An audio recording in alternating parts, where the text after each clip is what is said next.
नमस्कार दोस्तों आज जिस केमिकल स्टॉक के ऊपर हम चर्चा करने वाले हैं, आज जिस केमिकल स्टॉक की हम लोग आप कह सकते हैं एक कंप्लीट एनालिसिस का वीडियो लाया हूं मैं उसके पीछे का रीज़न ये है। एक बहुत ही प्यार आप कह सकते हैं कमेंट जो स्टॉक को स्पेसिफिक को लेकर के था लोगों का, और अक्सर आप कह सकते हैं पढ़ने को ही मिलता है कि इस स्टॉक में आप आगे करना क्या है। मैं इस स्टॉक स्पेसिफिक की बात कर रहा हूँ क्योंकि जब आप इसको फंडामेंटली देखते हैं बहुत शानदार है। जब आप केमिकल एज ए सेक्टर को देखते हैं, कई आप आर्टिकल में एक लाइन पढ़े होंगे, मल्टी ईयर अपॉर्चुनिटी है ये, यानी वो निवेशक जो एक सीरियस लॉन्ग टर्म निवेशक इन्वेस्टर हैं उनके लिए बहुत अच्छा समय हो सकता है। ठीक है, तो ऐसे में जो स्टॉक जिस लेवल पे ट्रेड कर रहा है, पिछले कुछ समय में निचले स्तरों से इसमें एक तेज़ी भी अच्छी खासी आई है। ठीक है, अच्छी खासी मैं इसलिए वर्ड यूज़ कर रहा हूँ क्योंकि बहुत बहुत ज़्यादा निवेशक इसमें आप कह सकते हैं ऊपरी स्तरों में फंसे हुए थे, या अगर ऊपरी स्तरों में नहीं फंसे हैं तो एक लंबा कंसोलिडेट फेज चल रहा है, उसमें बहुत ज़्यादा फ्रस्ट्रेट है कि भैया अब हमारा पैसा बचाओ फंसा हुआ है। तो मुझे लगा इस स्टॉक के ऊपर ना एक बहुत ही अच्छे से वीडियो लाना चाहिए। और देखिए, इस वीडियो को मैं आपसे कहूँगा कि जो Q2 के हाईलाइट्स है, अगर आप उसे स्किप करेंगे कोई इशू नहीं है।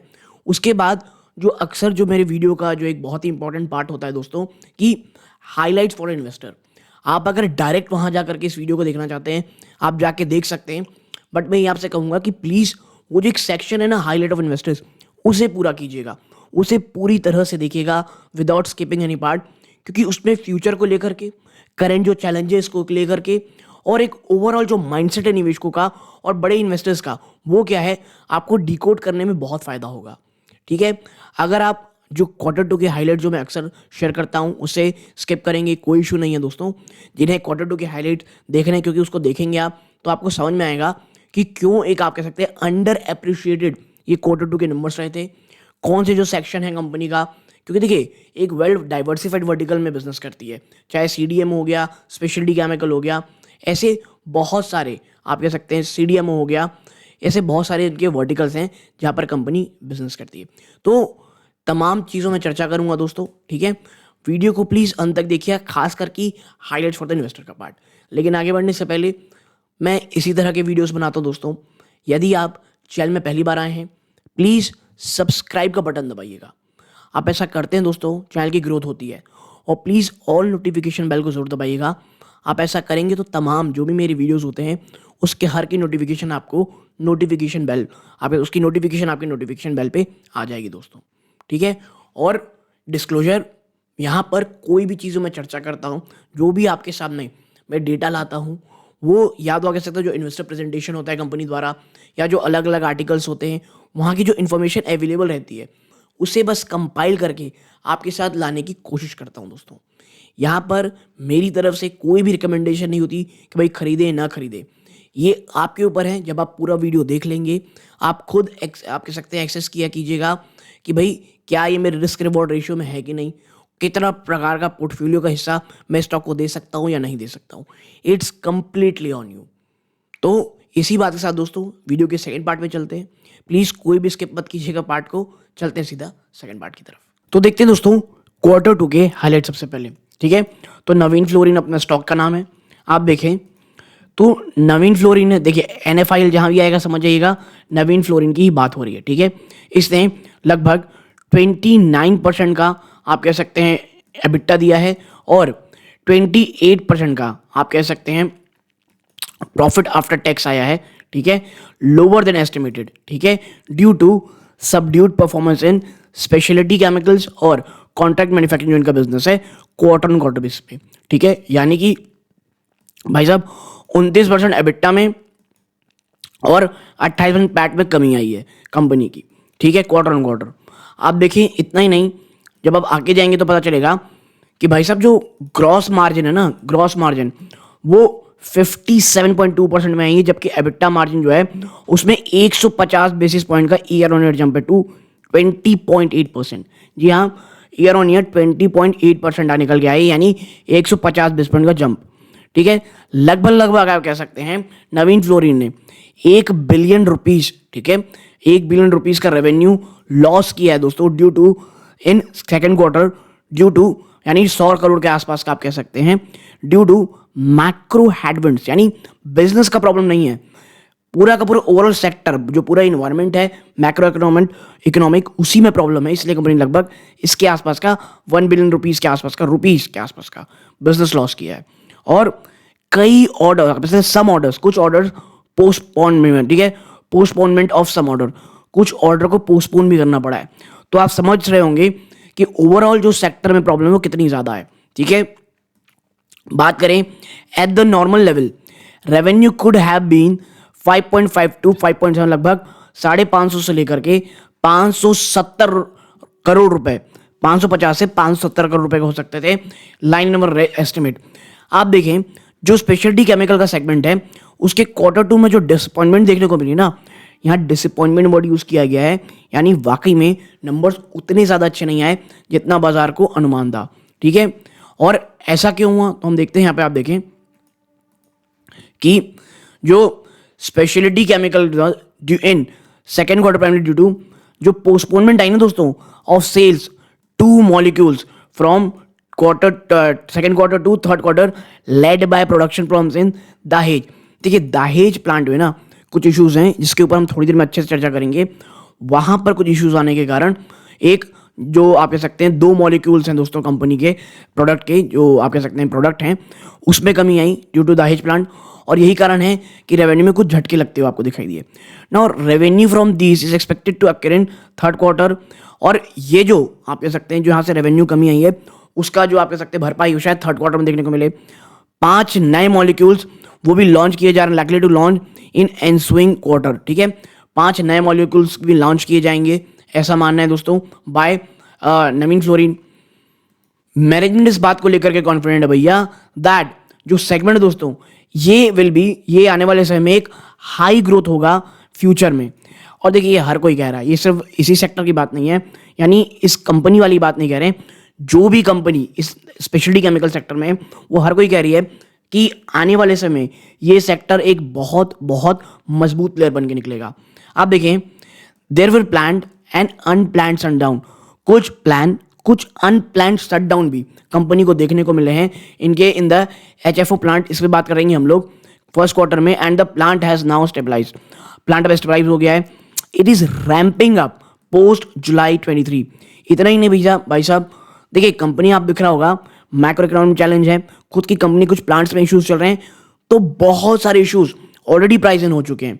आगे आप पाएंगे यहाँ पे Q2 की बात हो रही है दोस्तों, ये it is ramping up post July, और there was slower than expected stabilisation of R32 plant. इनका एक प्लांट है R32 दोस्तों, वहां पर जो एक्सपेक्टेशन से ज्यादा स्लोअर स्टेबलाइजेशन देखने को मिल रही है, बट मैनेजमेंट ये एक्सपेक्ट कर रहा है कि भाई साहब ये ऑप्टिमल यूटिलाइजेशन से शुरू हो जाएगी थर्ड क्वार्टर के बाद से।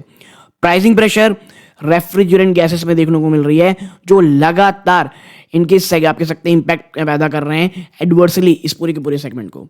ठीक है, तो ओवरऑल आप समझ सकते हैं Q2 में कुछ भी बहुत ज्यादा चेरिश करने को नहीं है, यानी बहुत सारे इश्यूज Q2 में प्राइस इन हो चुके हैं। Q2 में बहुत सारे ऐसे इश्यूज थे जो अब साफ साफ आप कह सकते हैं प्राइस इन होते दिखाई दे रहे हैं, और अब कहा यह जा रहा है Q3 के बाद से चीजें काफी सामान्य होती दिखाई देंगी। ठीक है, अब ये देखिए ये आप कह सकते हैं इन्वेस्टर प्रेजेंटेशन ली गई है, आप फर्स्ट हाफ के परफॉर्मेंस ग्लांस देखेंगे, सेल्स में 17.9% का जंप आया है। ठीक है, आप देखिए यहाँ पे 1 सेकेंड, सेल्स में 17.9% का जंप आया है। एबिटा ऑपरेटिंग एबिटा देखेंगे तो उसमें 10% ज्यादा का जंप है, याद रखिएगा ईयर ऑन ईयर है, ये फर्स्ट हाफ की बात हो रही है। और एबिटा मार्जिन 22.1% में रहा है, लगभग 155 बेस पॉइंट की गिरावट हुई है। अब रेवेन्यू ग्रोथ में चर्चा करते हैं year on year, speciality chemical में 17.5% का जंप है, हाई परफॉर्मिंग प्रोडक्ट में हाई परफॉर्मेंस प्रोडक्ट में 18.4% का जंप है, और कॉन्ट्रैक्ट मैन्युफैक्चरिंग में इसका 18% का जंप है। ठीक है, लेकिन याद रखिएगा मार्जिन एक बहुत बड़ा इशू इस कंपनी के लिए अभी। ठीक है, ड्यू टू मैक्रो एनवायरनमेंट। अब थोड़ा नीचे चलते हैं और कुछ सेल्स की बात कर लेते हैं। ठीक है, देखिए ये जो नंबर्स हैं कंसोलिडेटेड फाइनेंशियल्स हैं। ठीक है, ये आपको पता होना चाहिए कि भाई साहब ये कंसोलिडेटेड फाइनेंशियल्स है। स्पेशलिटी में आप देखें ये हाल है, ये हाई परफॉर्मेंस प्रोडक्ट है, इतना करोड़ में ये नंबर्स हैं 185.5, इसका हम ऑलरेडी चर्चा कर चुके हैं। हाईलाइट्स पे सीधा चलते हैं, तो देखिए slower than expected primary due to R32 plant में स्टेबलाइजेशन स्लोअर रही है, हम ऑलरेडी चर्चा कर चुके हैं। एक जो आप कह सकते हैं हाई परफॉर्मेंस प्रोडक्ट का जो इनका प्लांट है दोस्तों दहेज में जो है, प्रोग्रेसिव रैपिंग है post June July, shut down in high HPP plant, high performance product plant में कमी। ठीक है, यानी आप देखें तो जो हम ऑलरेडी चर्चा कर चुके हैं, कंपनी उसी बात की चर्चा कर रही है। ठीक है, आप देखें sales of a campaign in CDMO defer to Q3 due to change in product specification and method analysis. एक इनका प्रोडक्ट है दोस्तों CDMO में, उसकी भी जो आप कह सकते हैं रेवेन्यू कह लीजिए या जो एक इफेक्ट आना था पॉजिटिव, वो इस क्वार्टर में इसलिए नहीं आया क्योंकि भाई साहब प्रोडक्ट की स्पेसिफिकेशन चेंज कर दी गई और मेथड ऑफ एनालिसिस को चेंज कर दिया गया। तो ये एक बड़ा सेटबैक निकल गया कंपनी के लिए सेकंड क्वार्टर में। ठीक है, और अब इसका जो पॉजिटिव असर है ये थर्ड क्वार्टर में देखने को मिलेगा। कुछ प्रोडक्शन रिलेटेड इश्यूज भी देखने को मिले दहेज में, जिसके कारण 2 इनके नए प्रोडक्ट में जो सेल्स है वो नेगेटिवली इंपैक्ट हुई। ठीक है, आगे चलते हैं तो देखिए आपको एक एक छोटी छोटी चीजें अगर आप वाकई में सीरियस है निवेश करने के लिए, तो इनसे आपका बहुत ज़्यादा क्लियर हो जाएगा। और अगर आप, मैं बता दूं, इसके बावजूद भी अगर आप कोई मिस्टेक करते हैं तो भाई इसमें और कोई जवाबदार नहीं होगा, सिर्फ और सिर्फ आप होंगे। ठीक है, जो भी इंफॉर्मेशन है पब्लिक में वो कंपाइल करके हम आपके साथ ले आते हैं दोस्तों। ठीक है, आगे देखें नेक्स्ट क्या इनका बिजनेस वर्टिकल, स्पेशलिटी केमिकल। ठीक है, ये भाई साहब वॉल्यूम्स में ये इनके मार्जिन थोड़े बहुत ठीक हुए हैं, बट इनकी सेल्स अभी भी दबाव में है। ठीक है, आप देखिए स्पेशलिटी केमिकल का बिजनेस जो सेकंड क्वार्टर में इंटरनेशनल से देखेंगे 48% आता है, 52% खुद इंडिया से आता है। ठीक है, ये इनका मिक्सचर है, रेवेन्यू मिक्सचर। सेल्स में देखेंगे मात्र 4.6%, रेवेन्यू माफ कीजिएगा 4.2% का जंप है ये, क्या ईयर ऑन ईयर, मात्र 4.6% का। ठीक है, यहां पे वही बात करके भी है कि दहेज प्लांट में कुछ इश्यूज के कारण आई है। कुछ एक पॉजिटिव चीज ये है, न्यू मॉलिक्यूल्स जो 5 हमने चर्चा की थी शुरू में कि 5 नए मॉलिक्यूल्स का प्रोडक्ट लॉन्च करने वाली है, ये नेक्स्ट क्वार्टर में लॉन्च करेंगे, जिसमें से 2 इनके दहेज प्लांट में हैं और 3 सूरत से आएंगे। यानी दहेज और सूरत प्लांट से 2, दहेज से 2, सूरत से 3, टोटल 5 मॉलिक्यूल के नए प्रोडक्ट आने वाले हैं कंपनी के। एग्रो कैपेक्स देखते हैं, estimate to commission by end of 24, financial 24 तक जो एग्रो केमिकल में जो इनका कैपेक्स होने वाला है वो कंप्लीट हो जाएगा। और आप कहते हैं POs receive from dedicated production capacity 24 तक। ठीक है, ये चीजें, तो भाई ये हाल इनके स्पेशलिटी केमिकल का। नेक्स्ट चीज चलते हैं,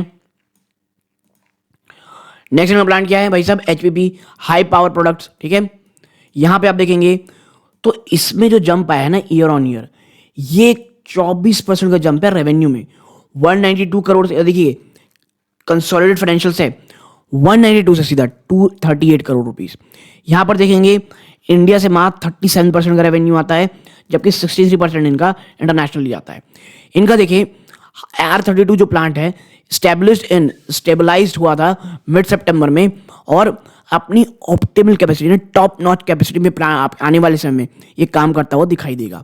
ठीक है, सितंबर क्वार्टर तक ये स्टेबलाइज्ड ओवरऑल हुआ था। स्ट्रॉन्ग ऑर्डर पाइपलाइन दोस्तों जो इस क्वार्टर में देखने को मिलेगी।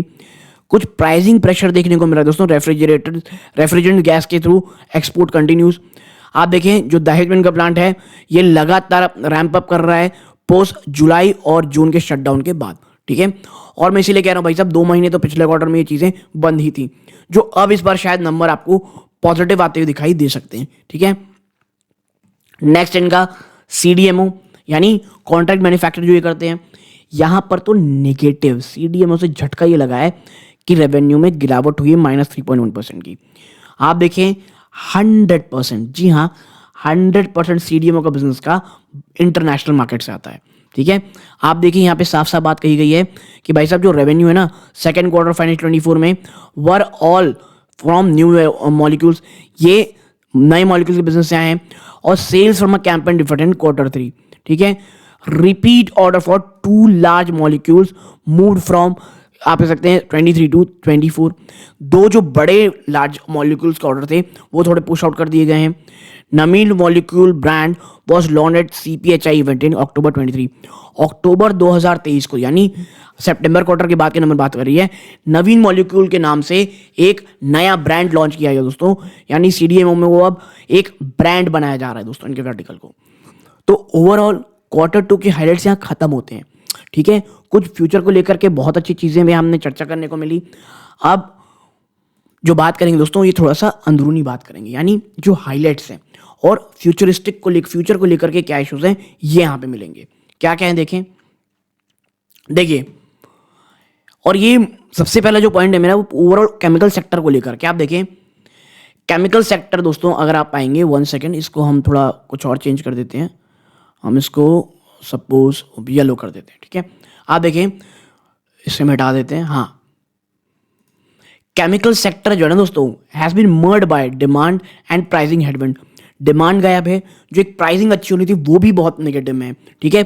और इन दोनों से ही ये प्राइसिंग हेडविंड से लगातार पिछले कुछ क्वार्टर से, यानी ऐसा नहीं कि पिछले एक ही क्वार्टर की बात है, पिछले आप कह सकते हैं पिछले कुछ क्वार्टर से, चाहे वो प्राइस लें चाहे वॉल्यूम्स ले लें, आपको कमी वहाँ पे देखने को मिल रही है, जिसके कारण लीडिंग टू डी रेटिंग हुई है दोस्तों। टाइम करेक्शन हुआ है most of the local companies. Volume growth has been kept by demand moderation advance economies.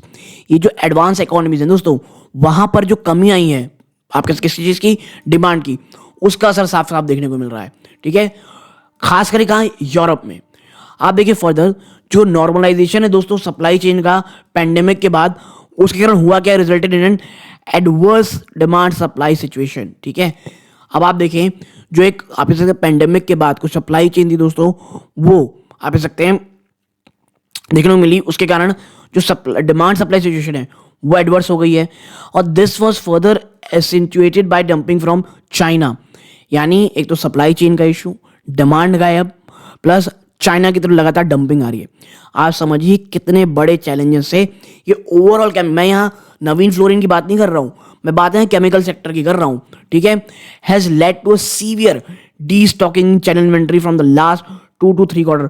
पिछले 2 से 3 क्वार्टर से ये जो चाइना की डंपिंग कारण इन्हें बहुत सारी डी स्टॉकिंग करनी पड़ रही है कंपनीज को, यानी आप समझें एक कितने आप कह सकते हैं बुरे दौर से ओवरऑल कंपनियां चल रही हैं, बुरा नहीं कहना चाहिए, चैलेंजिंग दौर से चल रही हैं, ठीक है। इतना ही नहीं, अभी देखेंगे तो मैक्रो इकोनॉमिक और जो मैक्रो और माइक्रो डेटा है जो चाइना से आ रहे हैं, are making it difficult to conclude कि कब भाई साहब चाइना की डंपिंग कम होगी। और भाई चाइना का जो डेटा है वो सब भगवान भरोसे, जब वो भी नहीं बता पा रहे भगवान भरोसे डेटा से भी कुछ हम तस्वीर पॉजिटिव नहीं निकाल पा रहे हैं, तो आप समझ सकते होंगे हालत कितनी और एक खराब होगी चाइना में, ठीक है। आप देखें will win and a domestic recovery kick. इतना इससे साथ साथ जो इंडियन केमिकल सेक्टर है दोस्तों, ये मल्टी डेकेड, माफ कीजिएगा मैंने शुरू में मल्टी ईयर कहा था, it's a multi decade opportunity, ये हर कोई कह रहा है। Post substantial correction in the sector one should add positions. ये जो करेक्शन देखने को मिल रहा है, इसके बाद आपको धीरे धीरे स्टॉक्स में इस केमिकल सेक्टर में सिर्फ और सिर्फ एक काम करना चाहिए, वो है ऐड करना चाहिए। और बात करें marquee chemical names with differentiated product profile and chemistry tend to stand out as they are relatively less impacted by China dumping और कंपटीशन। और ऐसी कंपनी दोस्तों जो नवीन फ्लोरिन जिसमें आती है, जहां पर एक डिफरेंशिएटेड प्रोडक्ट प्रोफाइल है जो सिर्फ चाइना के डंपिंग से थोड़ी कम प्रभावित रहती है। तो यानी आप देखें चैलेंजेस साफ साफ हैं, डिमांड गायब, सप्लाई चेन के इश्यूज, चाइना की डंपिंग, प्राइसिंग प्रेशर। तो ये तमाम चीज़ों के बावजूद नवीन फ्लोरिन इस प्रकार के नंबर पेश कर रही है।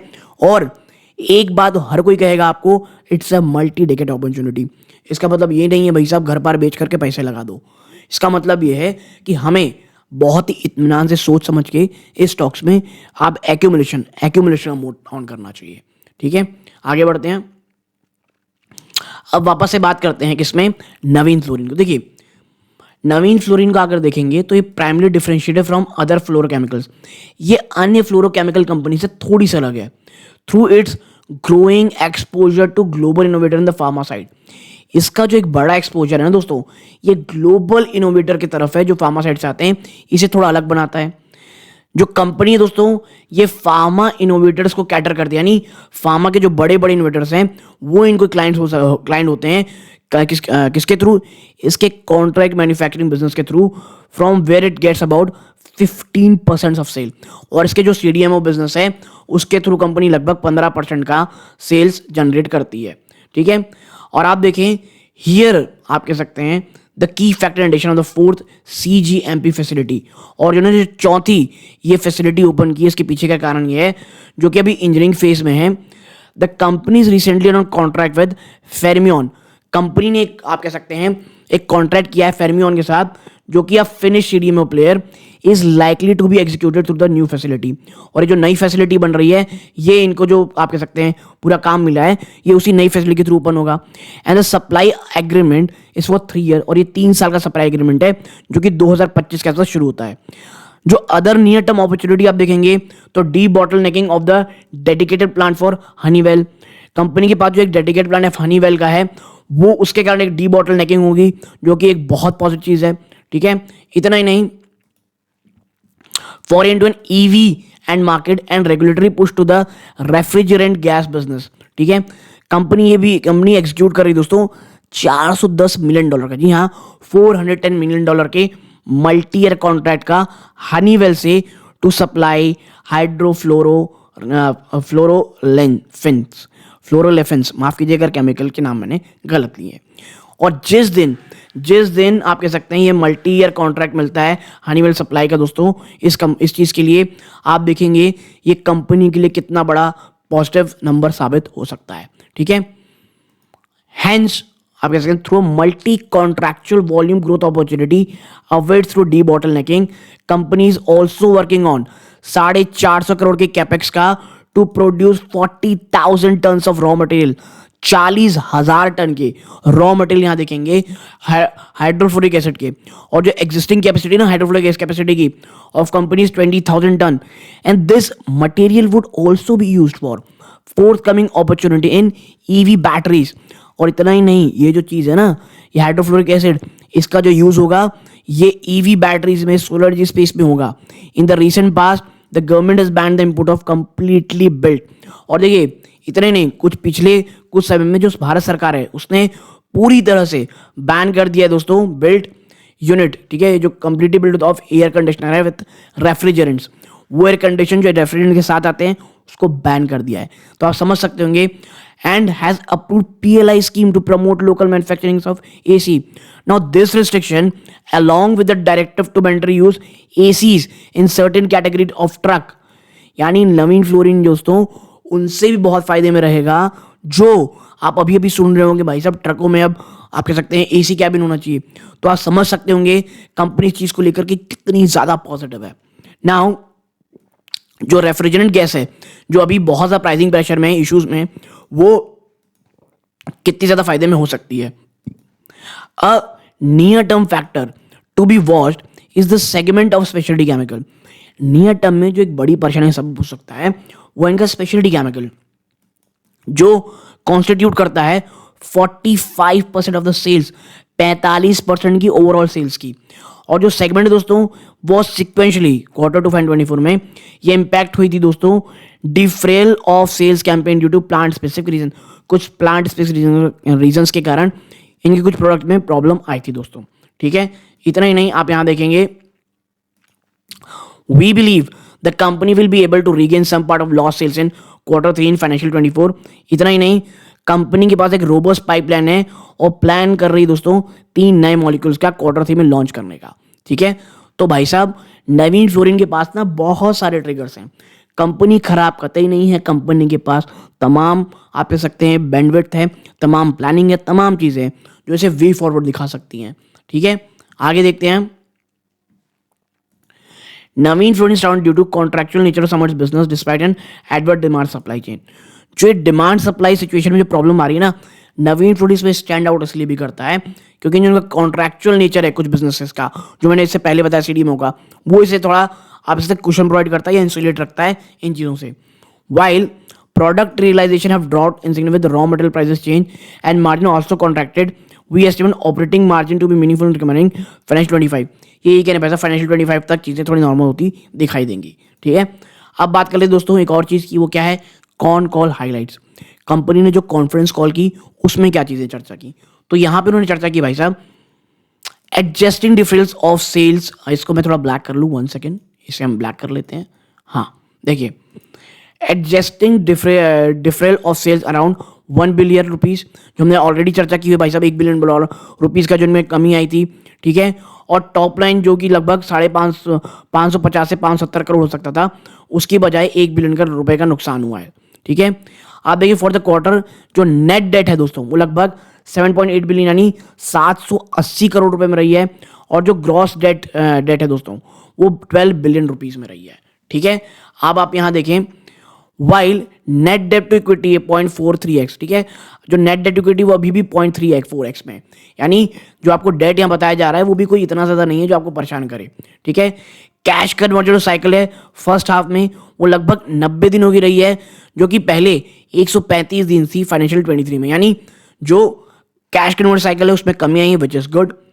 प्रोडक्शन इश्यूज दहेज प्लांट में जिसके कारण सेल्स में कमी आई थी। यानी देखिए हम लगभग काफ़ी चीज़ें ना ऑलरेडी चर्चा कर चुके हैं। मैं यहाँ पॉज को इसीलिए लाया हूँ, अगर आपको पढ़ना है आप इसे रोक करके आराम से पढ़ सकते हैं दोस्तों। ठीक है, वरना तमाम चीज़ें जो भी इंपॉर्टेंट थी हम चर्चा कर चुके हैं। अगर कोई आपको ये वीडियो अच्छा लगा हो प्लीज़ वीडियो को लाइक कीजिए, चैनल सब्सक्राइब कीजिए। मैं फिर कहूँगा इस पूरी वीडियो को एजुकेशन पर्पज़ के लिए लीजिएगा, कोई भी बाइंग और सेलिंग रिकमेंडेशन नहीं है गाइस। यहाँ तक जुड़े रहे बहुत बहुत धन्यवाद। ये वीडियो का अंत है। जय हिंद दोस्तों।